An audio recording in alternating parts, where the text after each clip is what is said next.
Hi friends, welcome to Kanika channel. இன்னைக்கு நம்ம சேனல்ல ராகி கூழ் எப்படி செய்யறது பார்க்கலாம். இது வந்து மாவு ஏற்கனவே நான் புளி போட்டுருக்கேன். இந்த மாவு எப்படி புளிப்பு போடணும்னா இந்த டம்ளர்ல ஒரு டம்ளர் சரி சமமா ஒரு டம்ளர் வந்து மாவு எடுத்துருக்கேன். அந்த மாவுலயே உப்பு என்ன சொல்றது நம்ம ஒரு கைப்பிடி அளவு உப்பு போட்டு நல்லா தண்ணி ஊற்றி மிக்ஸ் பண்ணி வச்சிருக்கேன். நேற்று நைட்டு வந்து மிக்ஸ் பண்ணேன் ஃப்ரெண்ட்ஸ். இந்த மாவு வந்து மாவு நல்லா புளிச்சிடுச்சு. நம்ம புளிச்சிடுச்சு எப்படி பார்க்குதுன்னா, நான் கீழே வந்து கரைச்சி வச்சா இப்போ மேலே எவ்வளோ பொங்கி வந்துட்டு இருக்கு. கொஞ்சமாக தான் இருந்துச்சு நான் தண்ணி ஊற்றி கரைக்க சொல்ல. நம்ம தண்ணி அதிகமாக ஊற்றக்கூடாது, தண்ணி திட்டமாக ஊற்றி கரைச்சிக்கணும். இந்த மாவு புளிச்சிடுச்சு. இது வந்து நேற்று நைட்டு கரைச்சி வச்சேன். நான் ஒரு 9 மணி வரைக்கும் கரைச்சி வச்சேன். இன்னைக்கு மதியானம் ஈவினிங் சாயந்தரம் வந்து ஒரு 5 மணிக்கு அரிசி வந்து இதில் ஒரு டம்ளர் மாவு எடுத்தேன். அதே மாதிரி சரிசமமாக ஒரு டம்ளர் அரிசி. இது நல்லா ஊற வச்சு 1 hour ஊற வச்சு நம்ம கழுவு சொல்ல இதை 2 உடைச்சிக்கணும். நான் காமிக்கிறேன் கழுவி சொல்ல. இது 1 hour ஊறட்டும், நம்ம ஊற வச்சிடலாம். கூழ் காசத்துக்கு நான் தண்ணி வந்து நம்ம சாதம் வடிக்கிறோம்ல, அந்த தண்ணி அடியில் திக்னஸ் இல்லாமல் மேலே தெளிவாக இருக்கிறது மட்டும் எடுத்துகிட்டு இருக்கேன். ஒரு 2 டம்ளருக்கு. இதாக கூட நம்ம நார்மல் தண்ணி ஆட் பண்ணிக்கலாம். ஏன் இந்த தண்ணி வைக்கிறோன்னா, கூழ் வந்து நம்மளுக்கு சாப்பிட சொல்ல மனமாக இருக்கும். ப்ளஸ் வந்து கொஞ்சம் புளிப்பு தன்மை இல்லாமல் டேஸ்ட்டாக இருக்கும். அதனால சாதம் வடித்த தண்ணி, அரிசி கழுவின தண்ணி இல்லை ஃப்ரெண்ட்ஸ், சாதம் வடித்த தண்ணி. இப்போ இதாக கூட நம்ம நார்மல் தண்ணி தேவையான அளவு எடுத்துக்கலாம். ஒரு கவர் வச்சு பற்ற வச்சுங்க. கவர் எதுக்குன்னா, கவர் சீக்கிரம் தீ பிடிச்சிடும். ப்ளஸ் வந்து சீக்கிரம் அடுப்பு தீ, அதனால் நான் மைக்கா கவர் வச்சுருக்கேன். அடுப்பு நல்லா தீ பிடிக்கிட்டோம்.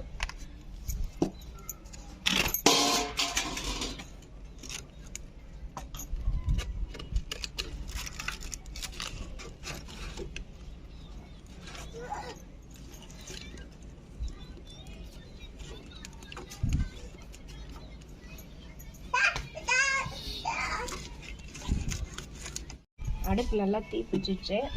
நம்ம எடுத்து வச்சுக்கலாம். தண்ணி நல்லா இந்த சாப்பாடு வள மாதிரி கொதிக்கணும் ஃப்ரெண்ட்ஸ். தண்ணி நல்லா காயிட்டோம். ஒரு மூடி போட்டு காயும்.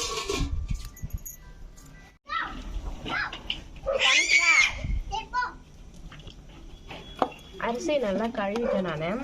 இப்போ இந்த அரிசி என்ன பண்ணணுமா, இப்படி கழுவிலே நம்ம இப்படி உடச்சி விட்டுக்கலாம் ஃப்ரெண்ட்ஸ். இந்த அரிசிக்கு உடச்சி விட்டோன்னா இப்போ நம்ம கூழ் குடி சொல்ல இழஞ்சி போய்டும். அரிசி நெத்தாக இருக்காது. இப்படி கையிலே நம்ம நல்லா பிசைஞ்சு விட்டுரும். அப்போ வந்து அரிசி நொய்யாட்டம் உடஞ்சிடும். இது பச்சரிசி தான், ரேஷன் பச்சரிசி தான். இப்போ இது மாதிரி உடச்சிட்டு தண்ணி நல்லா காய்ஞ்சிடுச்சு, முளை கொதிக்குது. இப்போ இந்த அரிசி சேர்த்துக்குவோம்.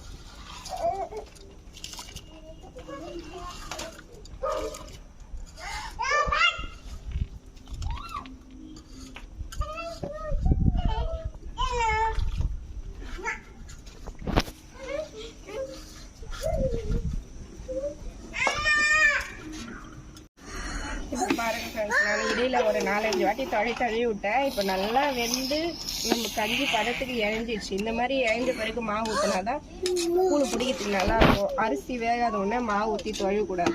இந்த மாதிரி நல்லா வெந்து அரிசியாக இருக்கக்கூடாது, கஞ்சி மாதிரி ஆயிடணும். இப்போ நம்ம இந்த புளிக்கு போட்டோம்ல, அந்த மாவு கரைச்சி கொஞ்சம் கொஞ்சமாக ஊற்றி இது பண்ணிக்கலாம். இது நல்லா கரைச்சிக்கலாம்.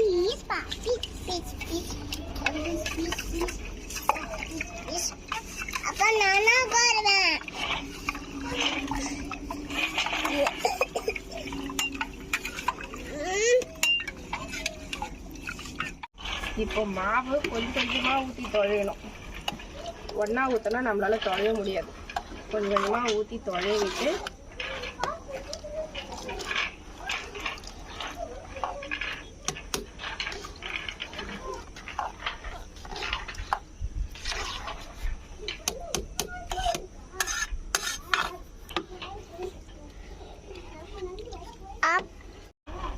கடைசியாக இருக்குது இந்த மாதிரி கலக்கி ஊற்றி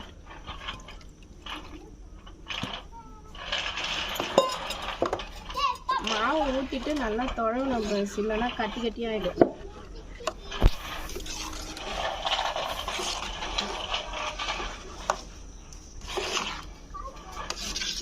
கை விடாது குழஞ்சிட்டே இருக்கும்.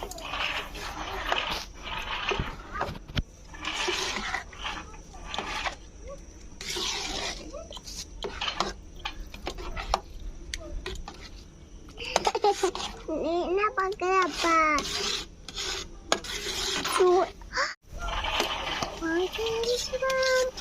இந்த மாதிரி நல்லா நம்ம கை விடாம ஒரு 10 நிமிஷமாச்சு கலரிட்டே இருக்கணும்.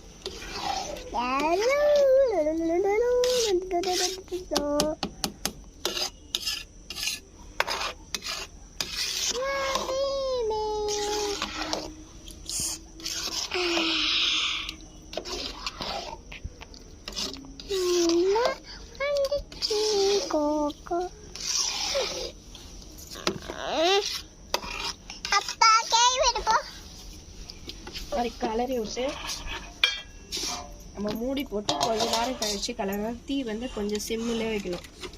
தீ அதிகமாக இருந்தால் அடி தீஞ்சிடும். ஒரு 2 நிமிஷம் ஆயிடுச்சு. நம்ம மூடி போட்டதை எடுத்து இங்கே பாருங்கள், கொதன்னு வருதா.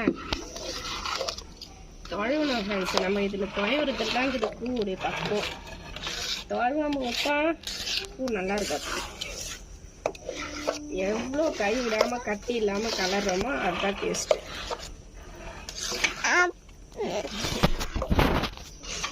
இந்த மாதிரி இடையில அடிக்கடிக்கு கலரி விட்டுட்டே இருக்கணும்.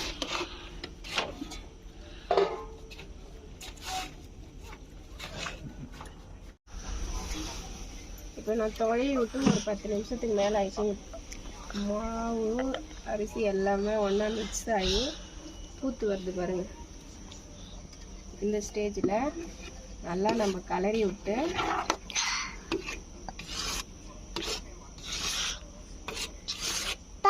நல்லா கரைக்குது.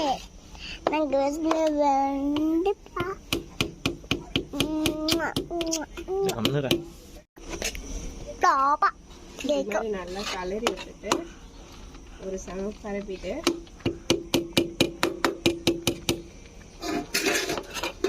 அப்பா அப்பா கிராமி பேட்டிட்டு இதெல்லாம் தண்ணி தொட்டு தொடிச்சிடலாம். வந்துச்சுன்னா விட்டுலாம், இல்லைன்னா வரலன்னா பரவாயில்ல.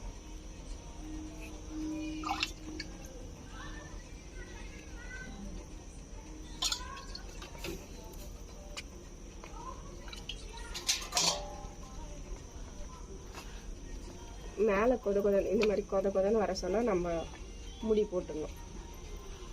இந்த மாதிரி நல்லா மேலே பபுள்ஸ் வரும். மூடி போட்டு அடுத்து இது பண்ணிடலாம் ஃப்ரெண்ட்ஸ். அந்த அனல்லே இதுவாகிடும்.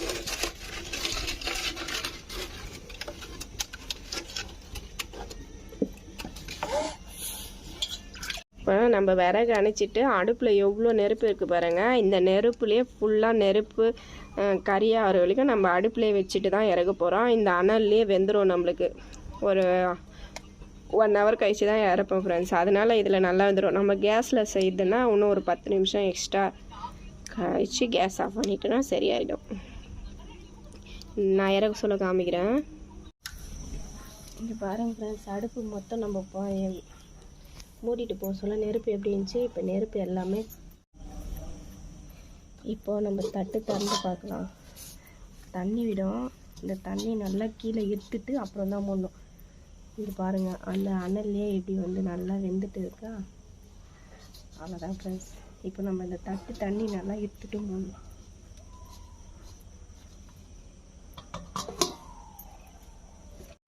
இது மறுநாள் காலையில் இப்போ நம்ம பூ கரைச்சி குடிக்க போகிறோம்.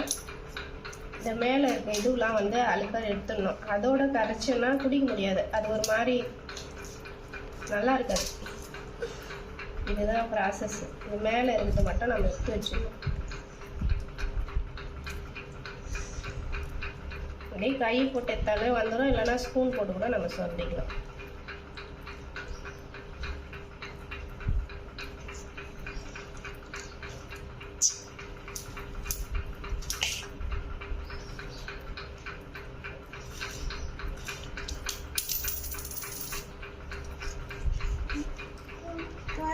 இப்போ நம்ம கூழ் இதில் அப்படியே பாதியாக வச்சுக்கலாம். இது வந்து 2 நாள் சாப்பிடலாம். தண்ணி ஊற்றி கரைக்கிறோம்ல, அதனால 2 நாள் யூஸ் பண்ணலாம். இந்த இதுவே ஒரு பக்கமாக எடுத்துக்கிறேன்.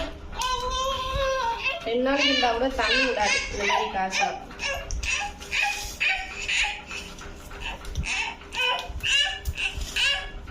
இப்போ பாதி எடுத்துட்டேன். இது அப்படியே நம்ம மூடி போட்டு வச்சிடலாம். இது நாளைக்கும் தண்ணி விடாது, இப்படி கட்டியாகவே இருக்கும். நாளைக்கு காமிக்கிறேன் நான். இதில் ஃபஸ்ட்டு வந்து உப்பு நம்ம போட்டு பிசைஞ்சிடணும். தண்ணி ஊற்றிட்டு உப்பு போட்டு அப்புறம் நீத்திடும். தேவையான உப்பு போட்டுக்கலாம்.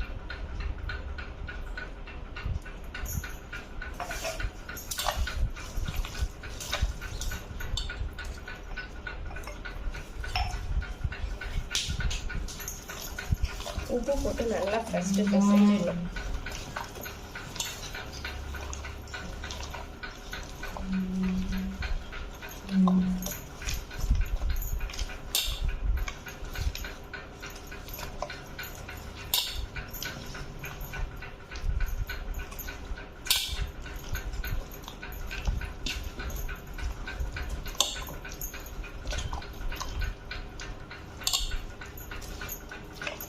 இப்போ நம்ம தேவையான தண்ணி ஆட் பண்ணிக்கலாம்.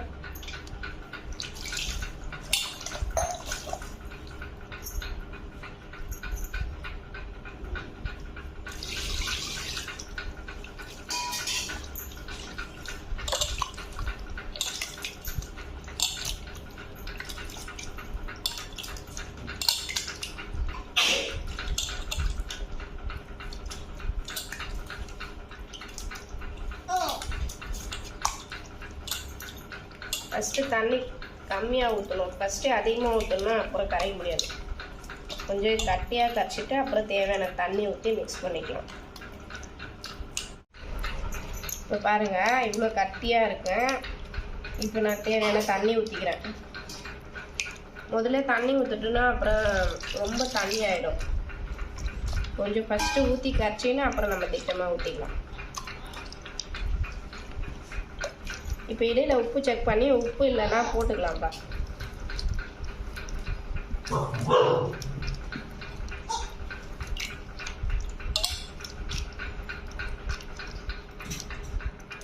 இதுவும் கட்டியாக தான் இருக்குது. இன்னும் கொஞ்சம் தண்ணி ஆட் பண்ணிக்கிறேன் நான்.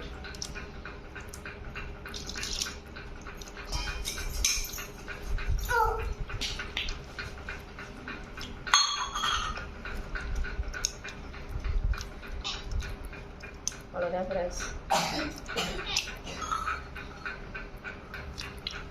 உப்பு கரெக்டாக இருக்குது.